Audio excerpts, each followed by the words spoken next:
name is Fountain Hughes. My grandfather belonged to Thomas Jefferson. My grandmother was a house servant. My ancestors were at Monticello as slaves. Of the hundreds of people held in slavery at Monticello, we have images of only these 7 men and women.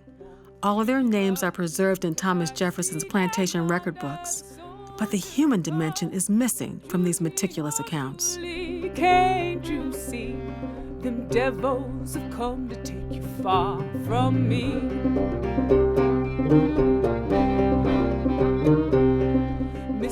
In 1993, historians at Monticello started a project to fill in that missing dimension. We began to seek out the descendants of enslaved families and to listen to the stories they told about their ancestors. To date, we've interviewed over 200 people. They tell an American story of struggle to make real Jefferson's words about liberty and equality. After Jefferson died in 1826, the Monticello families were sold at auction and scattered in many directions. Set free with the help of her family, Anne Elizabeth Isaacs and her husband fought against slavery from their Ohio farmhouse, a station on the Underground Railroad. Their sons-in-law and a cousin served as officers in the 55th Massachusetts Regiment during the Civil War. After gaining their freedom, both Peter Fawcett and Robert Hughes founded Baptist churches in Ohio and Virginia that still thrive today.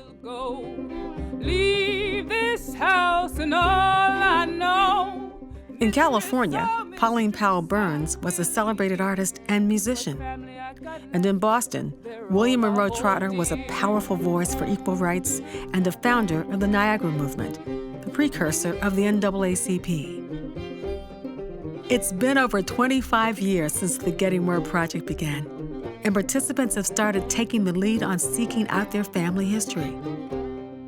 Some descendants are even reconnecting with branches of their family separated long ago because of slavery. New people who are still discovering their ancestral roots at Monticello are being welcomed with open arms. You don't know who you are until you know where you came from. I felt more pride at my ancestors. I felt stronger. I felt that what they did just shows their strength of character. It gave them some humanity that I have still been missing. Descendants are passing their experiences and their oral history down to the next generation. Since 1993, the descendants have often gathered at Monticello to honor their ancestors, whose lives and work were essential to Jefferson, his house, and his plantation.